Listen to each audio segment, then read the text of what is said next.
Hello, my dear wizard. Before we begin, I invite you to make yourself as comfortable as possible. Dim the lights, settle into a cozy spot, and let the soft glow of your screen be the only thing guiding you. Take a slow, deep breath, let your shoulders relax, and allow the world outside to quiet down. This is your time, a gentle pause at the end of the day where magic unfolds softly and sleep comes naturally.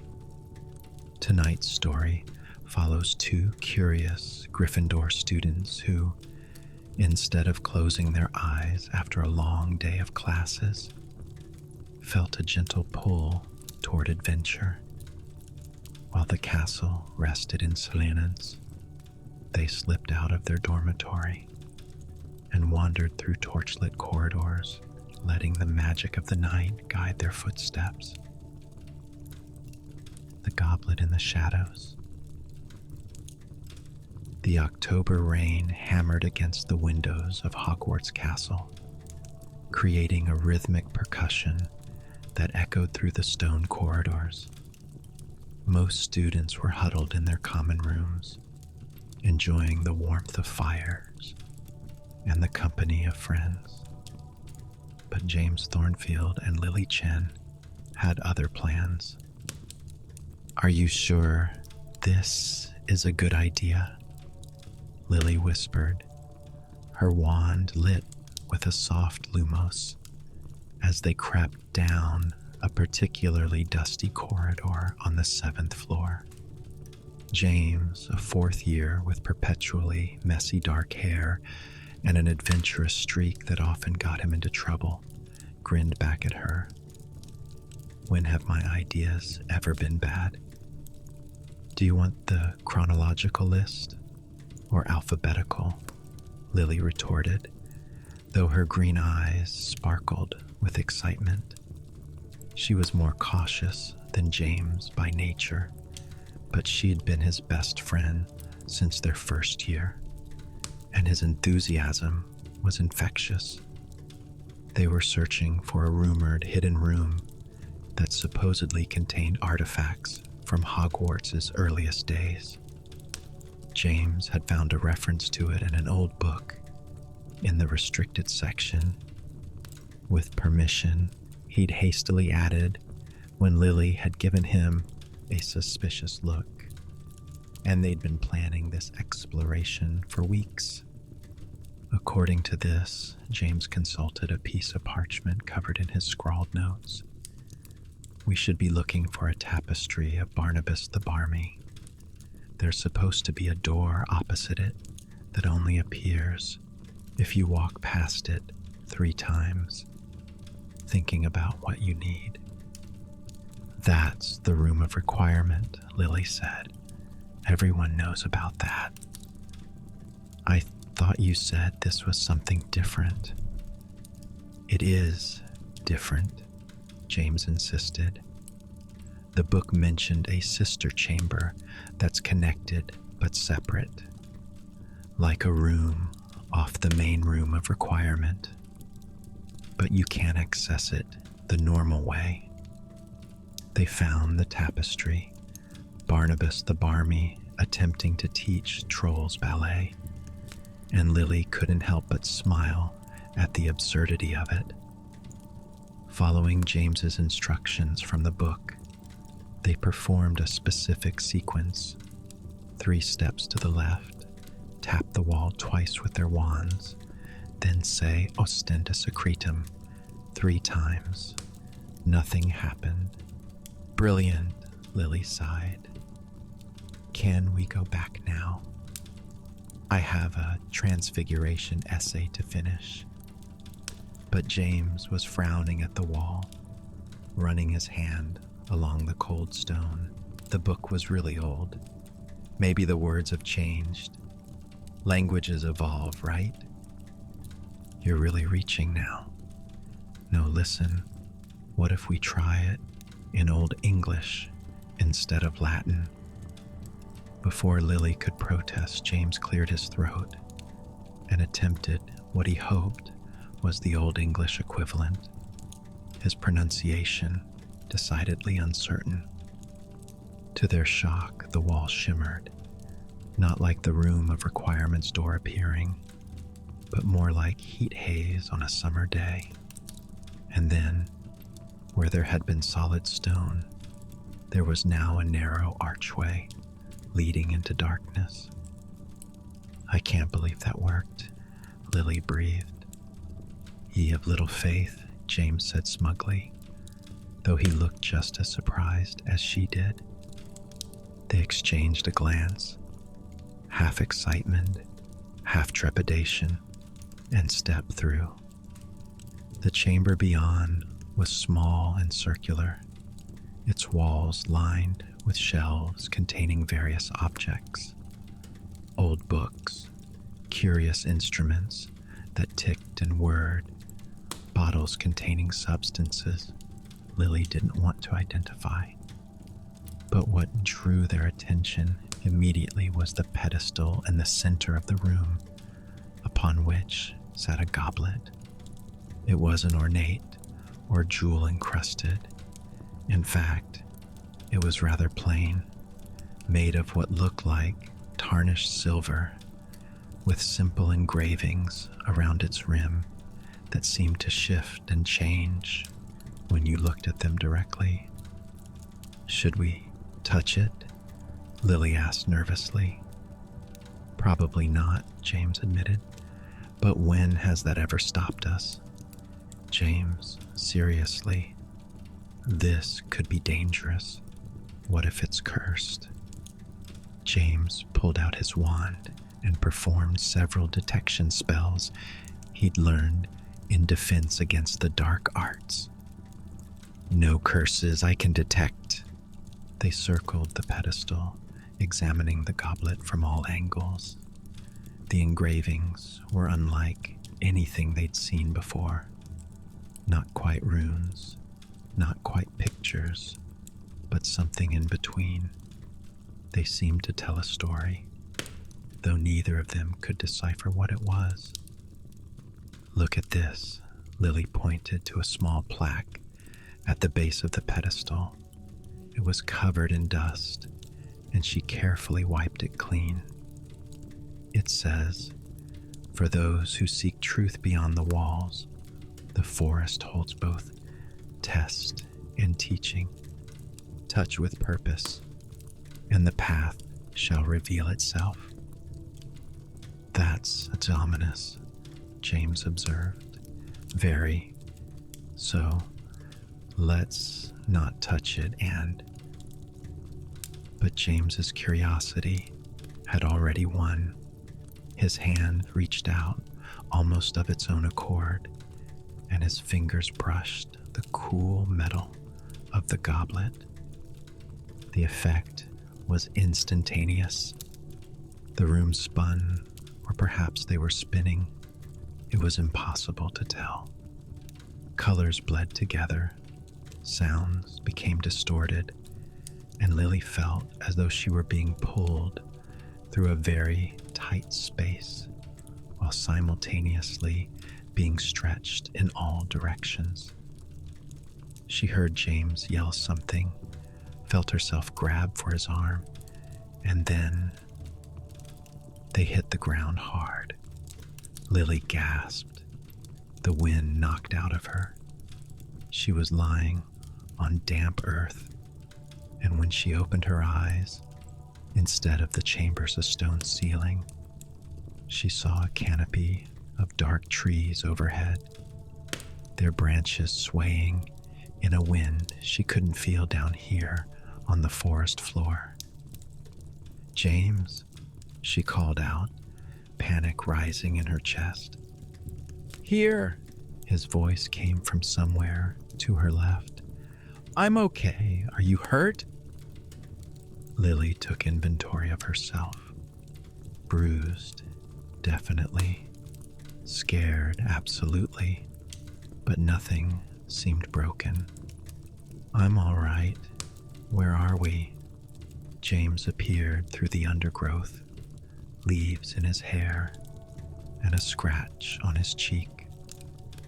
"Unless I'm very wrong," he said slowly, looking around at the towering trees, the unnatural darkness, the strange sounds echoing in the distance.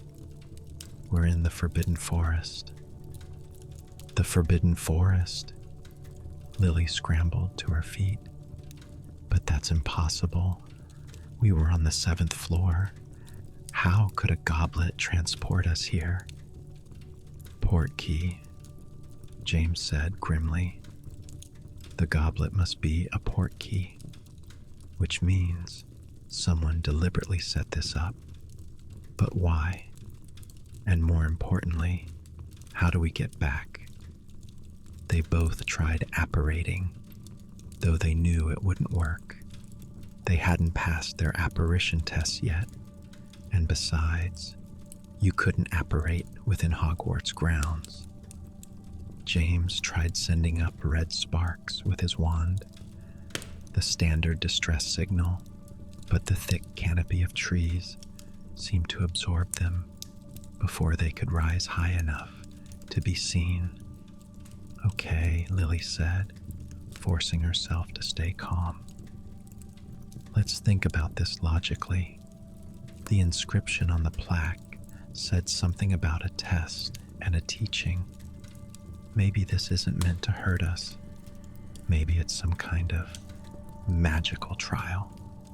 A trial that involves being dumped in the most dangerous forest in Britain."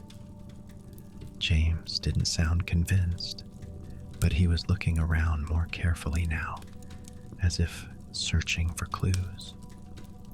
"Though you might be right. Look at this." He pointed to a nearby tree. Carved into its bark, glowing with a faint silver light, was an arrow pointing deeper into the forest. "You've got to be kidding me," Lily muttered. "It wants us to go further in." "Seems like it, though I'm open to alternative suggestions." They stood in silence for a moment, listening to the forest around them. It was different from being near the edge where Hagrid sometimes took classes. Here, deeper in, the darkness was more complete, the sounds more unsettling. Somewhere in the distance, something howled. Not a wolf, Lily thought, but something else entirely. "We stick together," she said finally. We follow the arrows, stay alert, and at the first sign of serious danger, we run." "Agreed?" "Agreed." They set off, following the glowing arrow. Their wand lights seemed dimmer here, as if the forest itself was swallowing the illumination. The ground was uneven, covered in roots and fallen branches that seemed deliberately placed to trip them. More than once, they had to help each other over fallen logs or around particularly treacherous patches of ground. The arrows appeared regularly, always carved into trees, always pointing them onward. Lily tried to keep track of their direction. They seemed to be heading north, or what she thought was north. It was hard to tell with no sun visible through the dense canopy. "James," she said after they'd been walking for perhaps 20 minutes. "Do you hear that?" He stopped, tilting his head.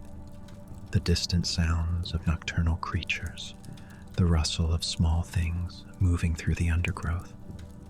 It had all stopped. The silence was oppressive, pressing in on them from all sides. "That's not good," James whispered. The attack came without warning. One moment, they were standing in tense silence. The next, something large and dark was crashing through the trees toward them. They caught a glimpse of multiple legs, glowing eyes and far too many teeth before instinct took over. Run! Lily shouted, and they bolted.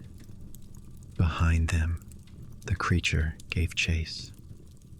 Lily didn't dare look back, focusing all her energy on not tripping, on keeping pace with James, on not thinking about what would happen if they were caught.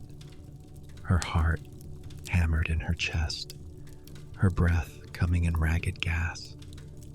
There. James grabbed her arm, pulling her toward a rocky outcropping barely visible through the trees. They dove behind it just as the creature burst into the clearing where they'd been moments before. From their hiding spot, they finally got a clear look at their pursuer. It was like a spider, but wrong, too large, with 8 legs that moved with disturbing coordination, and a body covered in what looked like black armor plating. Its multiple eyes scanned the area, and its mandibles clicked together with a sound like breaking bones. Acromantula, James breathed. Hagrid's mentioned them. They're supposed to be intelligent, but this one looks wrong. The creature's eyes weren't just multiple. They were glowing with an unnatural purple light, and its movements seemed jerky, almost mechanical. As they watched, frozen in fear, the acromantula suddenly stopped, tilted its massive head, and then turned and skittered back into the forest the way it had come. They waited several long minutes before daring to move. Why did it leave? Lily wondered aloud. Maybe it lost our scent, or maybe... James trailed off, pointing. On the rock face beside them, another silver arrow had appeared, pointing to the left, away from the direction the spider had gone.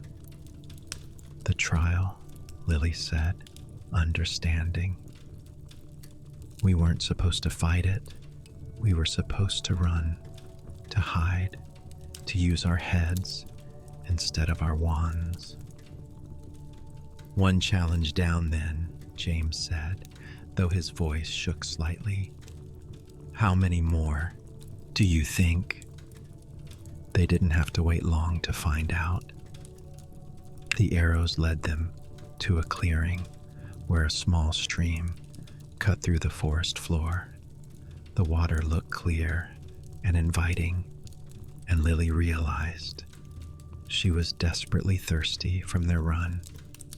She started toward it, but James grabbed her arm. Wait! Look at the water more carefully. Lily squinted, holding her wand closer. At first, the stream seemed perfectly normal, but then she saw it. The way the water moved wasn't quite natural. It flowed upstream in places, and where it caught the light, there were strange colors swirling in its depths. Cursed water, she guessed. Or enchanted, at least. Remember what Professor Flitwick said about recognizing magical interference in natural elements? Lily nodded, thinking back to their charms lessons. Test it first, and James picked up a fallen branch and dipped it into the stream. The wood immediately began to smoke and dissolve, eaten away by whatever magic lurked in the water. Within seconds, the branch was gone completely. Don't drink that, James said, unnecessarily. But now they faced a problem. The stream was perhaps 6 feet across, too wide to jump easily, especially with the uneven footing and the risk of slipping into the cursed water. There were no convenient fallen logs to use as bridges, and no obvious way around. The stream seemed to stretch in both directions as far as they could see. The arrows haven't appeared yet, Lily observed, which means we need to figure this out ourselves. It's another test. Think, James muttered, pacing along the bank. We can't touch the water, can't jump across. What about magic? Could we freeze it? The freezing charm might not work if the water's heavily enchanted. It could backfire. Lily was examining the trees along the bank. But maybe, James, help me with this. She'd found a tree that leaned out over the stream, its branches extending far enough that they might be able to swing across. Together, they used Gryffindor to cut down a sturdy vine hanging from another tree, then Wingardium Leviosa to position it over a strong branch above the stream. Ladies first, James offered. How chivalrous or cowardly. Lily took a deep breath, grabbed the vine, and swung.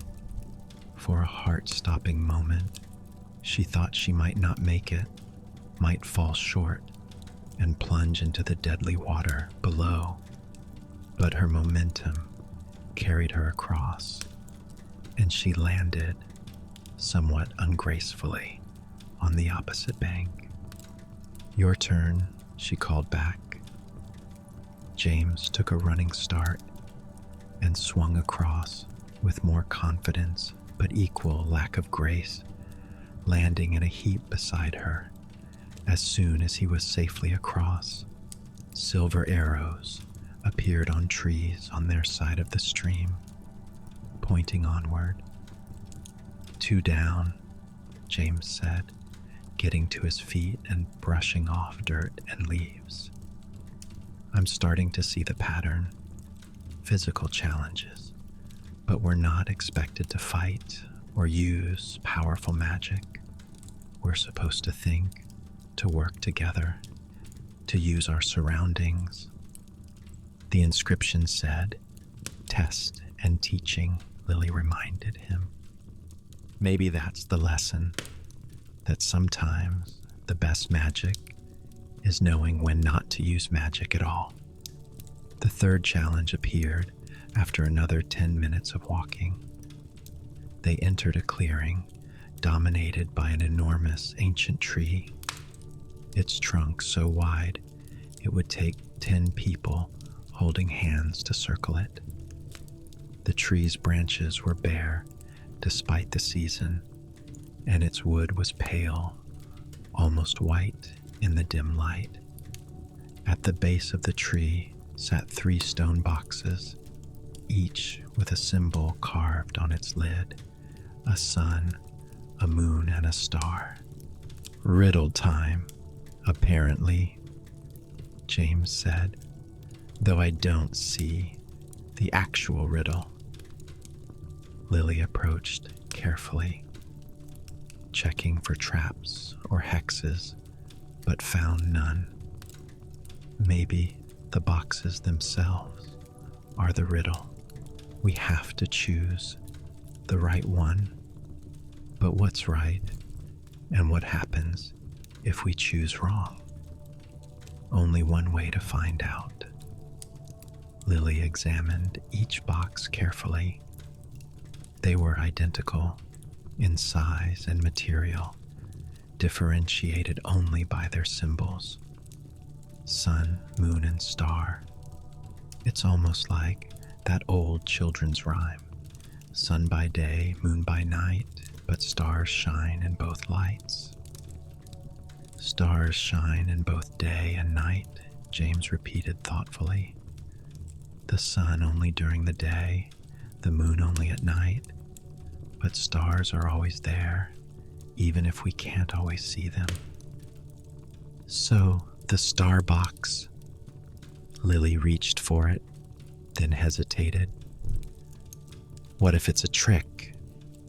What if the answer is meant to be more subtle? James walked around the tree, examining it from all angles. Look at the trunk. There are markings here too, worn almost away. Can you make them out?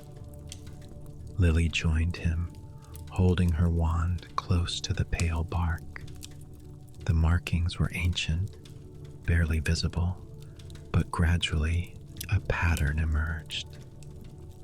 It's a map, she realized. A map of, I think it's Hogwarts, or the grounds at least. And look, there's the forest, and there's... She traced her finger along the carved lines. James, this shows a path from the forest back to the castle. I think this is showing us the way out. But how do we take it with us? We can't exactly carry the tree. Lily turned back to the stone boxes. What if that's what the boxes contain? Copies of the map, or something that will help us remember it. But we have to choose the right box to get it. Still think it's the star? I do. Stars for navigation. Sailors use them. Travelers use them. It makes sense thematically. All right, together, they placed their hands on the star-marked box simultaneously and lifted the lid. Inside was not a map, but a small crystal sphere that began to glow as soon as it was exposed to air. The glow intensified, and suddenly Lily felt a rush of information flood into her mind. Directions, landmarks, the path they needed to take. It wasn't painful, but it was overwhelming, like learning a year's worth of material in seconds. When the light faded, she looked at James and saw her own awe reflected in his face. Did you? Yeah, he confirmed. I know the way now. I can see it in my mind, like I've walked it 100 times. The crystal sphere crumbled to dust in the box, its purpose fulfilled, and on the far side of the clearing, a set of silver arrows appeared, more numerous than before, clearly marking a path. 3 challenges, Lily said. Do you think that's all? In stories, it's usually 3, James replied, but this isn't a story. Still, the arrows seem pretty definitive now. Maybe we've passed the tests. They followed the arrows, which led them along a winding path through the forest. The knowledge from the crystal sphere didn't just show them the way out. It also warned them of dangers to avoid. They skirted around a grove where the trees whispered in voices that promised madness to those who listened too long. They avoided a perfectly circular clearing where the grass was too green, too perfect, marking it as a fairy ring where time moved differently. The forest gradually became less oppressive. The darkness lifted slightly, and they began to hear normal forest sounds again. Owls hooting, small creatures rustling through undergrowth, the distant sound of running water that was natural, not cursed. I think we're getting close to the edge, James said, his spirits lifting. I can feel it. But the forest wasn't done with them yet. They entered a final clearing and stopped short. In front of them stood a figure, Dalal, hooded and radiating an aura of cold. that made their breath fog in the air. Lily felt fear grip her heart, irrational and overwhelming. "Dementor," James whispered, his wand hand shaking. But as the figure moved closer, they realized it wasn't a Dementor. The cold was similar, but this felt different, older, more primal. The hooded figure raised its hands, and they could see that beneath the robes there was nothing, not invisibility, but genuine nothingness, as if the figure were made of absence itself. A boggart, Lily realized, but a powerful one. It's feeding off both our fears simultaneously. What do we do? Ridiculous? I don't think that'll work on something this strong. Remember what we learned.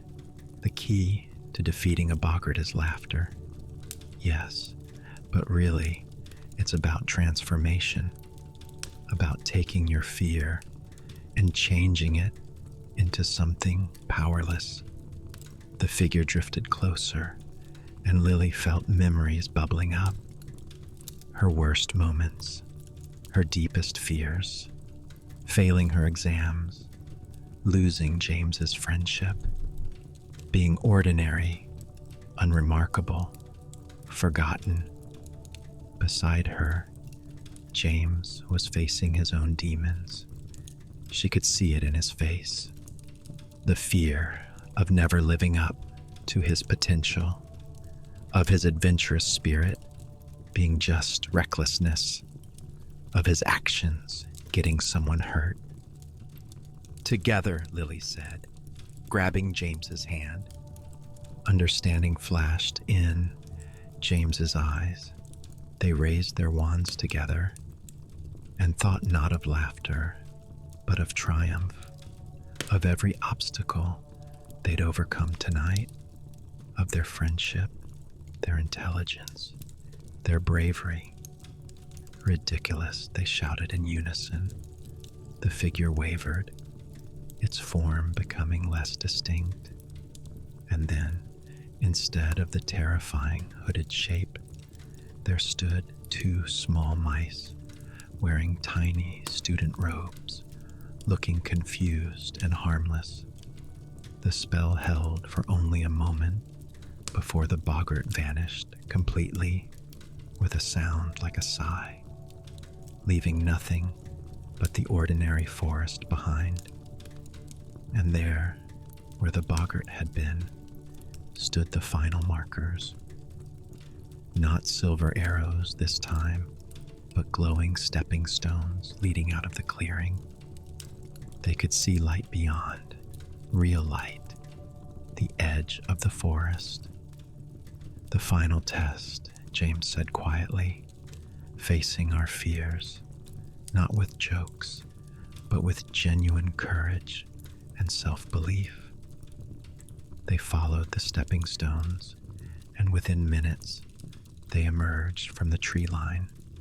Ahead of them, perhaps a quarter-mile away, stood Hogwarts Castle, its windows glowing warmly in the evening darkness.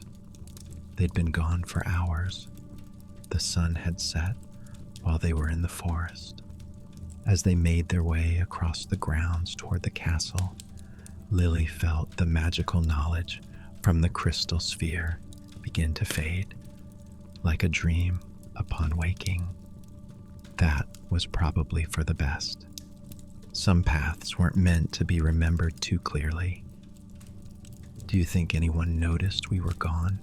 James asked. "Probably not. We could say we were in the library the whole time, or we could tell the truth." Lily considered this and explained that we found a secret chamber with a magical goblet that transported us into the Forbidden Forest, where we had to complete 3 trials to escape. "I'm sure that'll go over well." "Good point. Library it is." They were nearly to the castle entrance when James stopped. "Lily, the goblet. We left it in that chamber. Should we go back, destroy it, or tell a professor about it?" Lily thought about the inscription on the plaque, "For those who seek truth beyond the walls." "I think it's meant to be found," she said finally, "by the right people at the right time. We found it when we were ready for its lessons. Someone else will find it when they're ready for theirs." Lessons about working together, about using intelligence over brute force, about facing fears, all of that, and about trusting your friends, believing in yourself, understanding that sometimes the greatest magic isn't what you can cast, but who you are when everything goes wrong. They entered the castle through a side door, nodding to nearly headless Nick, who was drifting through the entrance hall. If the ghost noticed they were covered in dirt and leaves, he didn't comment. The Gryffindor common room was warm and crowded when they climbed through the portrait hole. Several of their classmates looked up and waved, but no one seemed surprised to see them or questioned where they'd been. They really had gone unnoticed. "So," James said, as they settled into armchairs by the fire, "same time next week?" Lily threw a cushion at him. "Absolutely not. I am never going near that corridor again." "Sure you're not?" James grinned. "That's what you said after the incident with the vanishing cabinet. And yet, somehow, I always managed to convince you. That's because you're a terrible influence. And yet, here you are." Lily smiled despite herself. She was exhausted, bruised, and would probably have nightmares about giant spiders for weeks. But she'd also never felt more capable, more confident in her own abilities and her friendship with James. The fire crackled cheerfully, and around them, the common room buzzed with the comfortable noise of students relaxing after dinner. Everything was normal, safe, familiar. But Lily knew that somewhere in the castle, in a hidden chamber that appeared only to those who knew how to look, a silver goblet waited. And she wondered who would find it next, and what lessons they would learn in the dark paths of the Forbidden Forest. Hey, James said, pulling her from her thoughts. "Do you think the trials are always the same? Or do they change based on who touches the goblet?" "I think," Lily said thoughtfully, "that the forest shows you exactly what you need to face. For us, it was about working together, thinking clearly under pressure, and confronting our fears. For someone else, it might be completely different. That's actually really profound." "I have my moments." They sat in comfortable silence for a while, watching the fire and listening to the chatter around them. Eventually, their other friends would ask what they'd been up to, and they'd spin some story about studying or exploring or any of the dozens of harmless activities that filled their days at Hogwarts.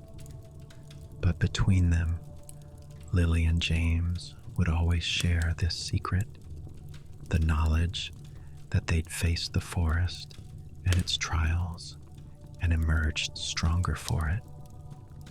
And if sometimes Lily caught James looking at the walls of the castle with that familiar, curious expression, wondering what other secrets Hogwarts held. She'd simply shake her head and smile. Some adventures were worth having, others were worth remembering, and the wisest thing was knowing the difference. Outside, the October rain had stopped, and through the windows of Gryffindor Tower, stars were beginning to appear in the clearing sky. They twinkled serenely, keeping their own ancient secrets, witnesses to countless generations of students learning, growing, and discovering their own courage in the most unexpected places. And deep in the forbidden forest, in the darkness between the trees, a silver arrow faded from a trunk and vanished, waiting to reappear for the next seekers who would need its guidance. Thank you for sharing this story with me tonight. I hope it left something quiet and kind inside your heart, like a soft blanket that will keep you warm until morning. May your sleep tonight be deep, peaceful, and completely free of worries. May you dream of quiet castle corridors, the scent of hot chocolate, and the gentle certainty that you are safe, you are home, and you are loved exactly as you are. You've already done enough today. Now you can let everything go and simply rest. Good night, my dear wizard. May you wake up tomorrow feeling light, rested, and quietly sure that everything is going to be okay. I'll be waiting for you in the next story.